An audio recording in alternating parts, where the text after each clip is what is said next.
Friends, समस्त विश्ववासियों को जन्माष्टमी की हार्दिक शुभकामनाएं। ऐसा मुझे लगता है कि जन्मदिन मनाने की जो परंपरा है वो शायद भारत से शुरू हुई होगी। उसके पीछे एक तर्क रहा होगा, उसके पीछे एक लॉजिक रही होगी, उसके पीछे एक रीजन रहा होगा। रामनवमी, त्रेता युग, भगवान राम का जन्मदिन। भगवान शिव का जन्म दिवस तो नहीं मनाया जाता, शिव प्रकाट दिवस मनाया जाता है, क्योंकि उनका जन्म मृत्यु उनका माना नहीं जाता। तो भगवान शिव का जन्म दिवस नहीं मनाया जाता, शिव प्रकाट दिवस, जिस दिन वो प्रकट हुए। और तीसरा इंपॉर्टेंट जन्मदिन, वैसे तो बड़े सारे जन्म दिवस भारत में मनाए जाते हैं महापुरुषों के, लेकिन तीसरा सबसे महत्वपूर्ण है कृष्ण। इतने महत्वपूर्ण कि जब तक यह संसार रहेगा और जब तक मानव रहेगा तब तक कृष्ण की प्रासंगिकता बरकरार रहेगी। Relevancy of Lord Krishna will remain till this world and human being will survive. Why? क्यों रेलेवेंसी बरकरार रहेगी, उस पर हम चर्चा करेंगे। लेकिन जन्म दिवस मनाने के पीछे जो उद्देश्य रहा होगा, आजकल तो सबका मनाते हैं, कमर्शियल वर्ल्ड है, कैपिटलिस्ट वर्ल्ड है, तो सबका जन्मदिन मनाते हैं, वो भी अच्छी बात है, इसी बहाने घर में एक दिन और खुशी मनाई जाती है। लेकिन महापुरुषों के जन्म दिवस मनाए जाने के पीछे जो उद्देश्य रहा होगा वो ये रहा होगा कि हम उस पर्टिकुलर दिन, उस विशेष दिन, उस व्यक्ति की उपलब्धियों, उस व्यक्ति के महान होने के कारणों की चर्चा करें। चर्चा मतलब एक प्रसंग घर में हो जाए, एक कथा घर में हो जाए, उनके जीवन के महत्वपूर्ण पहलुओं पर चर्चा हो जाए। आज सुबह से मैं देख रहा हूं बड़े सारे मैसेज रोटेट हो रहे हैं, एक गाली से 99 गाली तक बर्दाश्त करने वाले और फिर 100 गाली पर हत्या करने वाला ही कृष्ण हो सकता है। सर, ये सब रोटेट करना बहुत आसान है। मैंने कहा ना कि जब तक यह संसार रहेगा और जब तक मानव रहेगा तब तक कृष्ण की प्रासंगिकता बनी रहेगी। क्यों? चरवाहा, यहां से जीवन शुरू होता है तो राजघराने से, लेकिन जीवन यहां से शुरू होता है, चरवाहा, शेपर्ड, और आकर रुकता है भगवान पर। शायद हम सब इस फॉर्मूले को जानना चाहते हैं। हम सब, कितने मित्र सिर्फ तैयारी कर रहे हैं आईएएस बनने की, IAS, PCS, SSC, banking, army, वहां परेशान है। इस व्यक्ति के पास सूत्र है। जब भी कृष्ण जन्माष्टमी बड़ी धूमधाम से भारत में मनाई जाती है, लगभग पूरी दुनिया में मनाई जाती है, और सभी महापुरुषों का कुछ ना कुछ देन है इस संसार को। कृष्ण एक बड़े विशेष व्यक्तित्व है, मैं उस पर आऊंगा कि सबसे अलग कैसे हैं। सारे महापुरुषों को एक तरफ कर दो और कृष्ण को एक तरफ कर दो। कृष्ण एक बहुत ही विशेष व्यक्तित्व है, उस पर मैं चर्चा करूंगा। चर्चा शुरू यहां से हो रही है कि चरवाहा, हम सब इस स्थिति में खड़े हैं, हम सब यहां खड़े हैं और यहां तक पहुंचना चाहते हैं।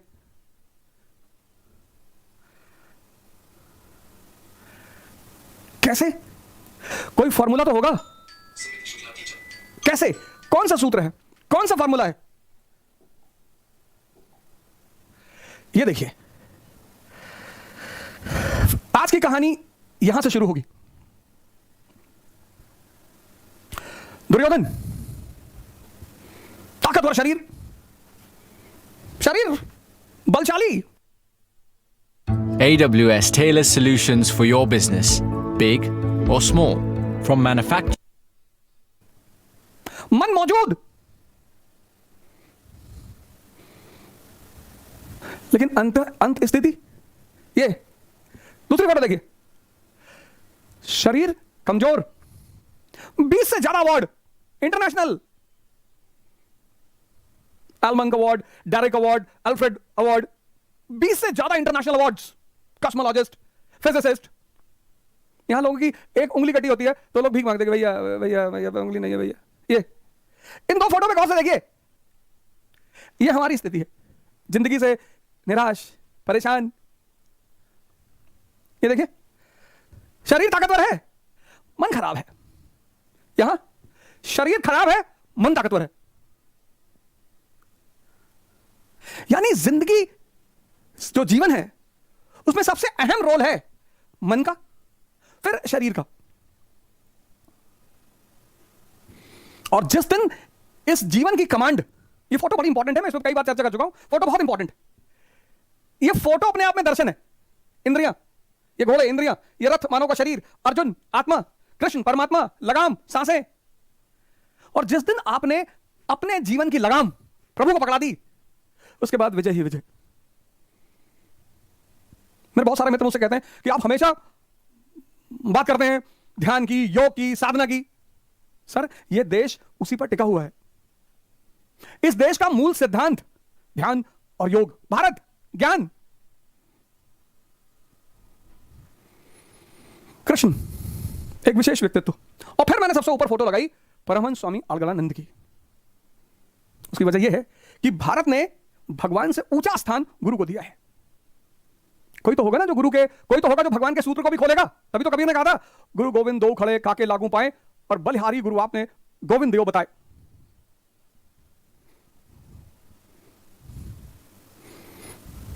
ध्यान मन को मजबूत करेगा, और योग शरीर को, और एक शक्तिशाली मन और एक शक्तिशाली शरीर ही इस जीवन रूपी संघर्ष का सामना कर सकती है। अब कहानी शुरू ऐसे होती है। कृष्ण शैशव अवस्था, कान्हा, बड़ा इंपॉर्टेंट है, इनके नाम भी बड़ा इंपॉर्टेंट है। कान्हा, कन्हैया, कृष्ण, योगेश्वर।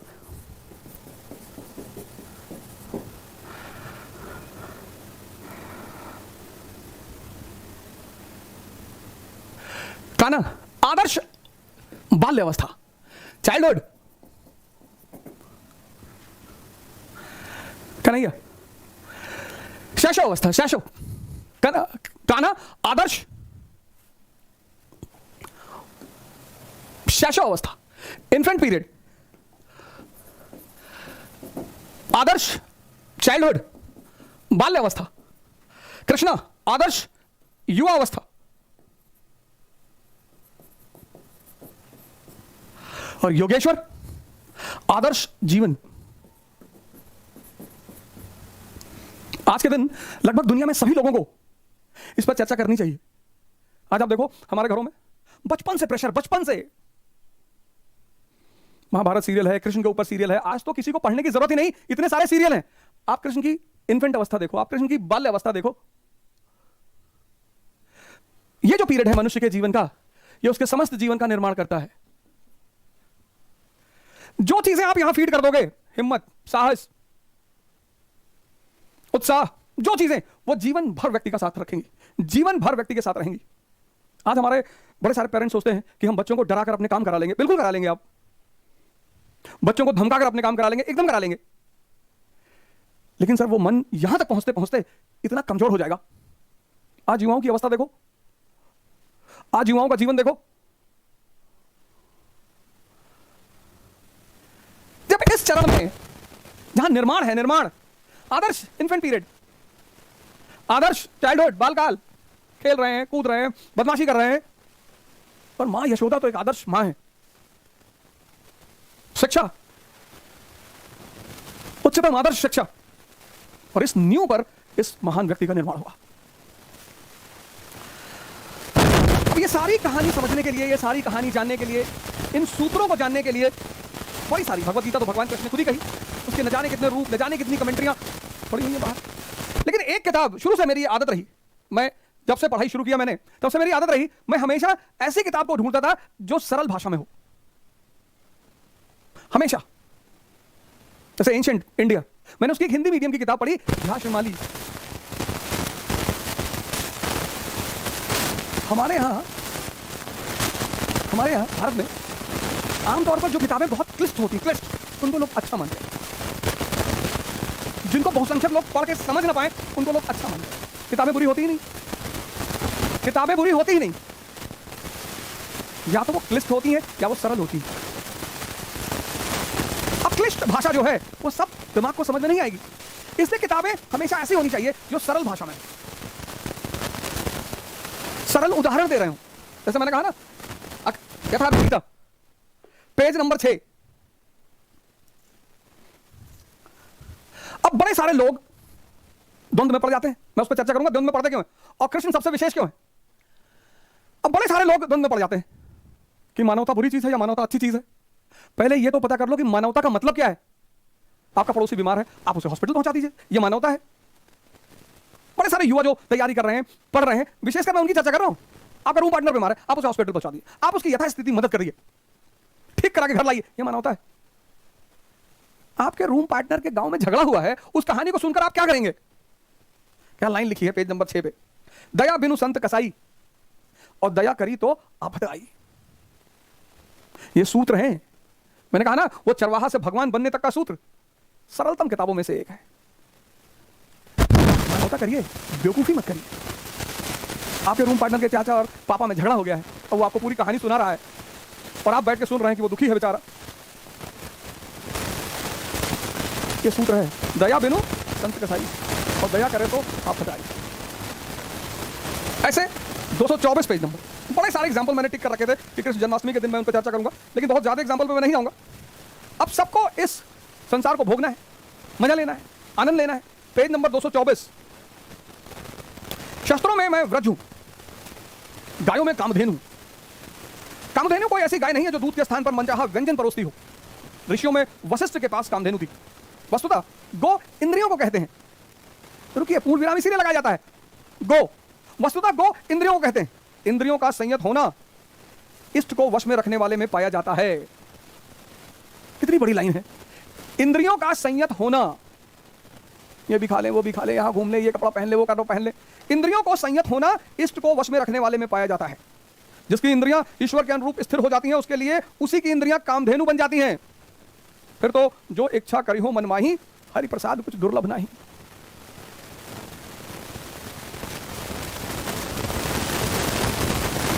फॉर्मूला, इंद्रियां संयमित कैसे होंगी,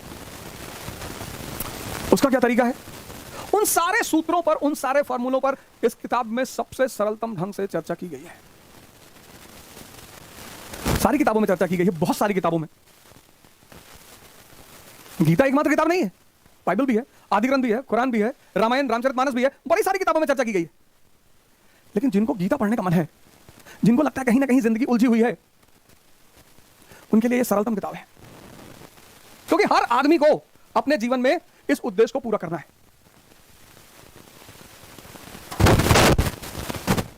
और लगभग हर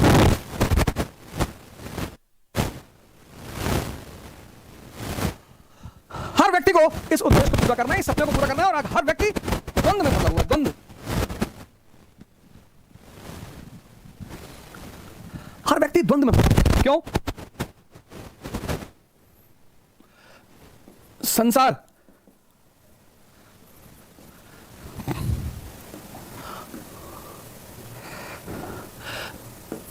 संन्यास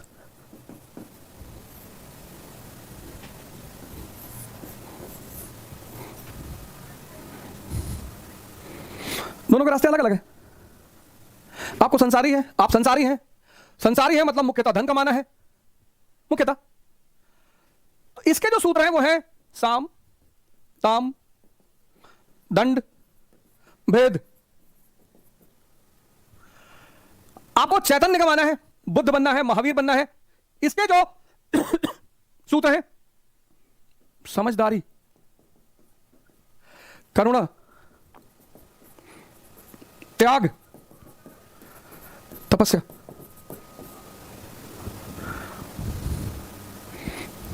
अब जानते हैं मानव द्वंद में क्यों है? यह पढ़ाया नहीं जाता, किसी स्कूल में नहीं पढ़ाया जाता, किसी कॉलेज में नहीं पढ़ाया जाता, किसी यूनिवर्सिटी में नहीं पढ़ाया जाता। यह पढ़ाया ही नहीं जाता। यह कभी शिक्षा का पाठ्यक्रम हो ही नहीं सकता। यह बहुत बड़ी बात है मानव के सामाजिक व्यवस्था में। यह पढ़ाया जाता है।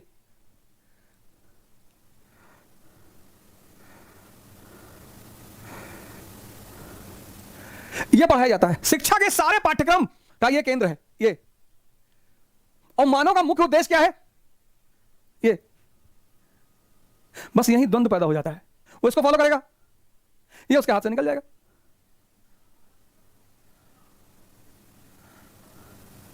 यह मानव समाज का सबसे बड़ा पहलू है। यह किसी भी पाठ्यक्रम में, स्कूल के पाठ्यक्रम में, कॉलेज के पाठ्यक्रम में, यूनिवर्सिटी के पाठ्यक्रम में है ही नहीं, है ही नहीं।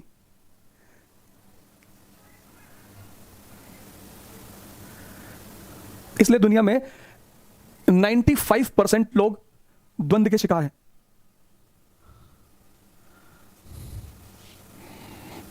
चाहते कुछ और हैं, करते कुछ और हैं। इस द्वंद्व से खत्म होने का जो सूत्र है वो है ध्यान।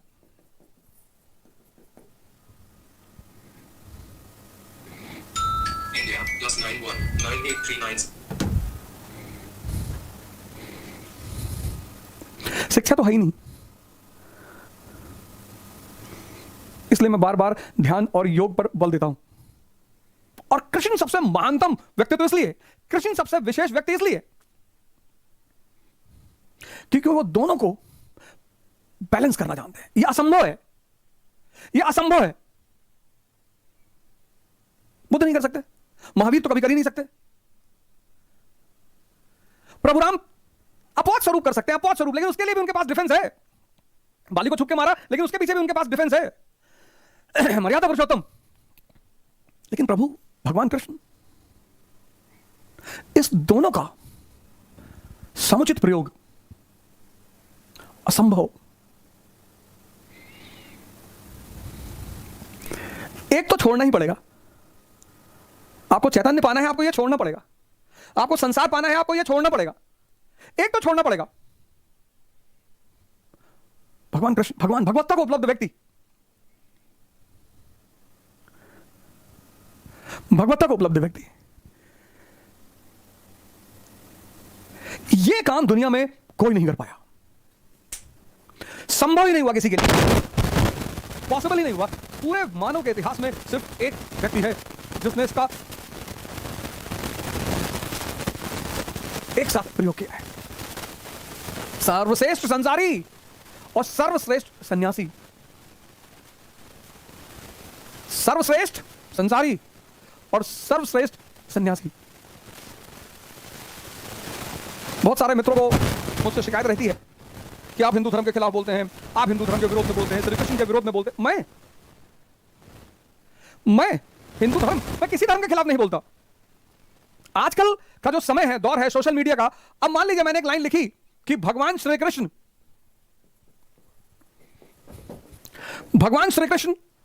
माखन चुराते थे।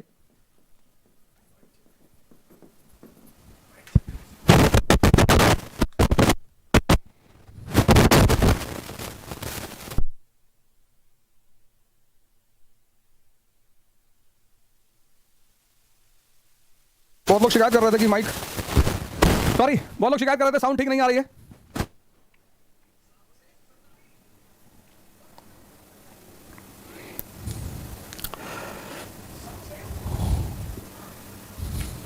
तो मैंने लिखा कि भगवान श्री कृष्ण माखन चुराते थे, कृष्ण चोर है। अब आजकल की सोशल मीडिया के दौर के लोग क्या कर रहे हैं, उसके पीछे कारण है। भगवान सबको खुश रखे, भगवान सबको मस्त रखे। मैं तो किसी को कुछ कह नहीं सकता। अब सोशल मीडिया क्या करती है, इस लाइन को पेश कर देती है, इसको डिलीट मार देती है। आपने स्कूल में पढ़ा ना, रेफरेंस एंड कॉन्टेक्स्ट। कॉन्टेक्स्ट को डिलीट कर देती है। हाँ, हो जाओ कह दिया, अरे कृष्ण को गाली देती भैया, अरे भैया कृष्ण को गाली। फोन करते हैं।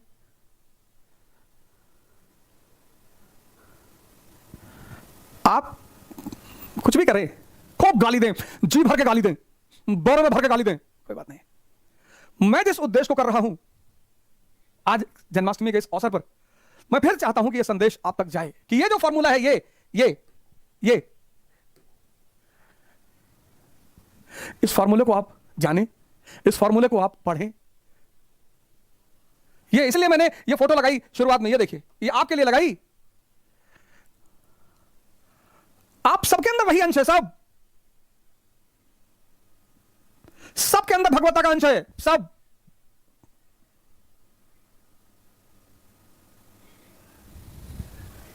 सबके अंदर, सब।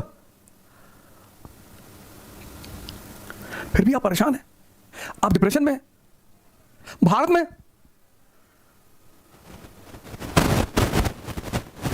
भारत में जन्मा हुआ आदमी डिप्रेशन का शिकार है। ये मैंने तो सोचा था कि आज सिर्फ ये फोटो, बस ये फोटो लगा के छोड़ दूंगा।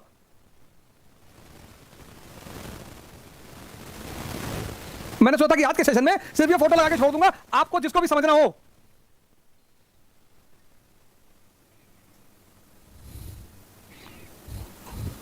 मन खराब है, शरीर कमजोर है, मन स्ट्रांग है, हम सब दुविधा के शिकार हैं, हमें प्रभु के शरण में जाना चाहिए। प्रभु का द्वार कौन खोलेगा? गुरु। आप अपने हिसाब से चुन लीजिए, आप अपने हिसाब से पता कर लीजिए, अपना अपना गुरु खोजिए, किसी के कहने में मत जाइए। लेकिन इस संकट के दौर में, इस परेशानी के दौर में, इस दुविधा के दौर में हम सबको इससे बाहर निकलने के रास्ते को खोजना ही पड़ेगा। और बहुत सारे रास्तों में एक रास्ता कृष्ण तक जाता है। तो एक बार फिर से आप सभी को श्री कृष्ण जन्माष्टमी की हार्दिक बधाई। जय हिंद।